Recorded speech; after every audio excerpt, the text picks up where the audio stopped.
I'm Alex from Android Central, and I have a confession to make. I've had the OnePlus 3T for the past month or so, but for most of that time I haven't paid a whole lot of attention to it. The 3T arrived in November running Android Marshmallow, which just felt old and a little kludgy compared to rival phones running Nougat. OnePlus promised the Nougat update by the end of 2016, and it delivered. It delivered on the afternoon of New Year's Eve, but it delivered. So now it's time to give it the proper review treatment on the software that you're going to be using for the foreseeable future. This is our review of the OnePlus 3T, right up to date on Nougat and Oxygen OS 4. Let's dive in.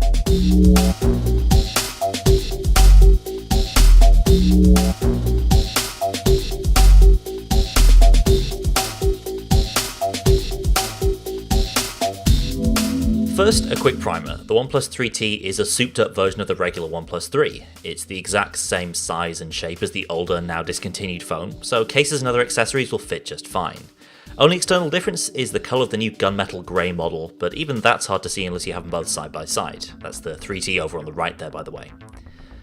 Although it doesn't necessarily stand out in a sea of black metal rectangles, the 3T looks sharp. The brushed aluminium back feels soft and classy, and the angled edges and slim bezels make it easy to hold for a 5.5-inch device. Speaking of which, the phone uses the same 5.5-inch optical AMOLED panel as before. Despite only being a 1080p panel, it's actually fantastically bright and vivid.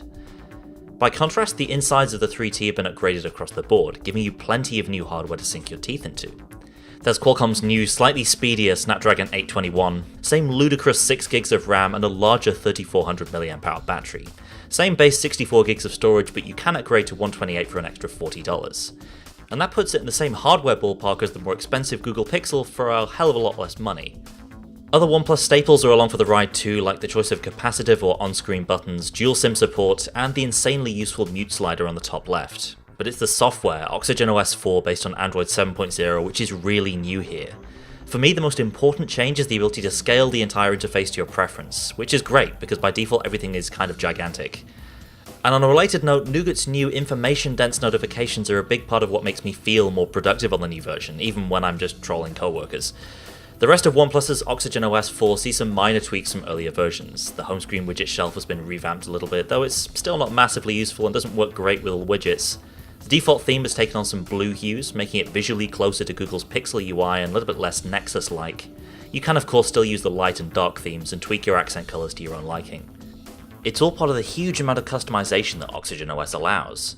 I already touched on the button options, but as well as the choice between on-screen and capacitive, you can also set long press or double tap shortcuts for all three keys.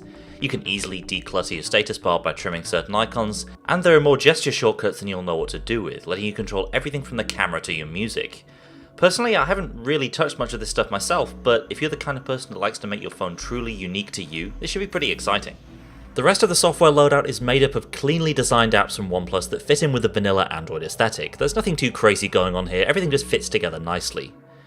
More importantly, everything is blazingly ridiculously fast. Touch input has been tuned up in the latest firmware, putting it on par with the Pixel and the iPhone, and thanks to the new F2FS file system, apps load ridiculously fast, not that you'll really need to reload them from scratch very often with 6GB of RAM at your disposal.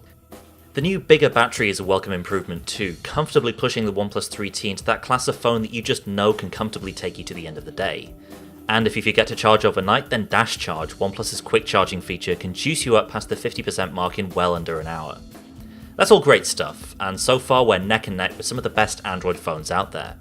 So what about the camera? One of the most important features of any phone. Well, you get a 16 megapixel sensor with optical stabilization behind an f2.0 lens. For what it's worth, that lens cover is now sapphire coated, so if you're some kind of monster who keeps their phone and their keys in the same pocket, then you don't need to worry about scratching up the lens. Seriously though, don't do that, that's a really bad idea. Anyway, camera quality. Most of the time, in decent lighting, even indoors, you'll get good looking pictures with accurate colours. OnePlus has some excellent noise reduction software at its disposal too. If you want to bring out fine detail at the expense of a little brightness and colour, the HQ mode will serve you well. Even in challenging conditions like shooting a sunset over a dark cityscape, the 3T blows away just about everything at this price point. But the difference between this and say the Pixel or the GS7 is that in low light you start to run up against physics. The OnePlus 3T can't capture as much light as those phones, and so low light pictures look darker, with colours becoming a little washed out in the process. The HDR mode is also susceptible to ghosting because of the way it works. Even with OIS, you'll need a steady hand to keep things sharp. I don't want to sound like I'm down on the 3T's camera, because I'm really not. There are plenty of less capable Android cameras out there and more expensive phones. But because the rest of the 3T is so good, the camera stands out as an area where its more expensive competitors can pull ahead. Meanwhile, around the front, selfie fans will appreciate an upgrade to a 16 megapixel front-facing camera, although the move to a sensor with smaller pixels seems more like a side grade to me, because you sacrifice a little low-light performance to get that higher resolution. The big picture here is of a phone that punches well above its weight. For $439, there's really nothing that comes close to the OnePlus 3T. And although more expensive rivals outperform it in photography, I'd have a hard time arguing with you if you balked at the $400 premium to step up to something better. The OnePlus 3T builds on what was an excellent mid-priced flagship in the OnePlus 3, and the Nougat update pushes it to new heights, a legitimate rival to Google and Samsung's phones in all but a couple of areas. And for that reason, the OnePlus 3T is a phone that I can enthusiastically recommend. From On the 3T, check out our full review on AndroidCentral.com.